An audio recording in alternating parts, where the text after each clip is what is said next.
Hi friends. ఇప్పుడు మీకు ఒక విషయం చూపిస్తాను చూడండి. ఇప్పుడు మనం ఎక్స్రే తీసేటప్పుడు మోకాలు ఎక్స్రే ఎస్పెషల్లీ నిల్చోపెట్టి ఎక్స్రే తీస్తాం. పడుకోబెట్టి తీయడం కరెక్ట్ కాదు. సో ఇవాళ ఏం జరిగిందంటే ఒక పేషెంట్ వచ్చారు మన దగ్గరికి చూపించుకోవడానికి. పేషెంట్ చూస్తే బాగా నొప్పి అన్నారు, రైట్ మోకాలు నొప్పి అన్నారు. ఎక్స్రే వాళ్ళ దగ్గర ఆల్రెడీ ఉందన్నమాట, నెల క్రితం చేసింది. చూస్తే ఎట్లా ఉందంటే చూడండి, మధ్యలో స్పేస్ బాగుంది. ఇక్కడ స్పేస్ బాగుంటే బాగున్నట్టు అని చెప్తుంటా కదా ఎప్పుడు. ఏంటంటే కార్టిలేజ్ బాగానే ఉన్నట్టు. ఇప్పుడు కార్టిలేజ్ అరిగిపోయింది, మధ్యలో క్వశ్చన్ మినిస్కస్ కూడా అరిగిపోయింది అనుకోండి, ఈ బోను దగ్గరికి వచ్చేస్తుంది, స్పేస్ ఉండదు. స్పేస్ ఉండనప్పుడు ఏంటంటే దాని అర్థం అరిగిపోయింది, కార్టిలేజ్ లేదని అర్థం. కార్టిలేజ్ లేదంటే అరిగిపోయింది అని అర్థం. ఓకే. బట్ ఈ పేషెంట్ ఏమో మోకాళ్ళ నొప్పి విపరీతంగా ఉంది, రైట్ సైడ్. ఇక్కడ చూడండి, రైట్ సైడ్. కానీ స్పేస్ బాగుంది. ఏంటా ఇలా ఉంది అని అడిగాను పేషెంట్ని. అంటే మనకి గెస్ట్ చేస్తాం కదా, అమ్మాయి ఇది పొడుకోపెట్టి తీసారా నిల్చోపెట్టి తీసారా అంటే గుర్తు తెచ్చుకుని చెప్పారు, పొడుకోపెట్టి తీశారు సార్ అని చెప్పింది.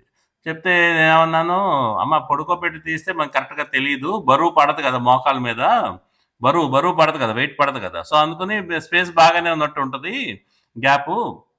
నిల్చోపెట్టి తీస్తేనే మనకు కరెక్ట్గా తెలుస్తుంది, బరువు ఒకదాని మీద ఒకటి పడుతుంది కాబట్టి అక్కడ నిజంగా కార్టిలేజ్ ఎంత ఉందనేది తెలుస్తుంది.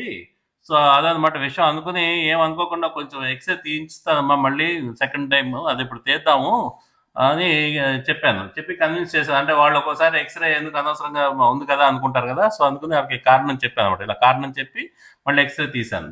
చూసారా, ఇవాళ నేను తీసిన ఎక్స్రే. ఇప్పుడు దీనికి ఎంత 1 month తేడా. ఇది లాస్ట్ మంత్ తీశారు, ఇది ఈ మంత్ తీశారు అనమాట. సో ఇక్కడ చూసారా స్పేస్, అదే పేషెంట్కి మధ్యలో స్పేస్ అస్సలు లేదు. ఫేమరు టిబియా దగ్గర ర్యాపిడ్ గురి అయిపోతున్నాయి, మధ్యలో కార్టిలేజ్ లేదు. ఇటుపక్క చూడండి, ఇక్కడ అంటే మోకాలు కూడా బెండ్ అయిపోతుంది, బెండ్ అయిపోయి అంటే ఈ అరుగుదల అయిపోయి ఇలా బెండ్ అయిపోతూ ఇటుపక్క స్పేస్ కనిపిస్తుంది. సో ఇటుపక్క ఎగ్జాక్ట్లీ ఏంటంటే మిడిల్ సైడ్ బాగా కార్టిలేజ్ పోయింది పూర్తిగా. సో అలాగే లెఫ్ట్ సైడ్ కూడా చూడండి, అంటే నేను 2 మోకాళ్ళు తీశాను, రైట్ లెఫ్ట్, ఎందుకంటే కంపారిజన్ కోసం అని. ఎందుకంటే లెఫ్ట్ సైడ్ నొప్పి లేదన్నారు ఇంకా. సో అయినా కానీ చూద్దామని చూస్తే ఇటుపక్క కూడా సఫిషియంట్ కార్టిలేజ్ ఉన్నట్టు కాదు, ఇంకా కొద్దిగా చాలా ఫైన్గా కొంత మిగిలింది అంతే. కొద్ది రోజులు, ఇంకో సంవత్సరం 2 సంవత్సరం అయితే ఇటుపక్క కూడా నొప్పి స్టార్ట్ అయిందని వచ్చే అవకాశం ఉంది పేషెంట్. సో అది ఊరినే మీకు అర్థం అవడం కోసం చూపిస్తాను.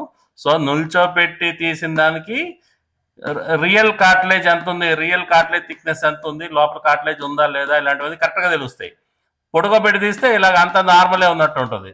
సో అనమాట. అందుకని ఎప్పుడైనా ఎక్స్రే తీస్తే నిల్చోపెట్టి ఏపీవ్యూ, అట్లీస్ట్ ఏపీవ్యూ అన్నా, ఇది ఏపీవ్యూ అంటాం, ఇదేమో లాటరల్, కిందది లాటరల్. సో ఏపీవ్యూ అట్లీస్ట్ నిల్చోపెట్టే తీయాలి స్టాండింగ్లో. Okay, thank you. ఓకే.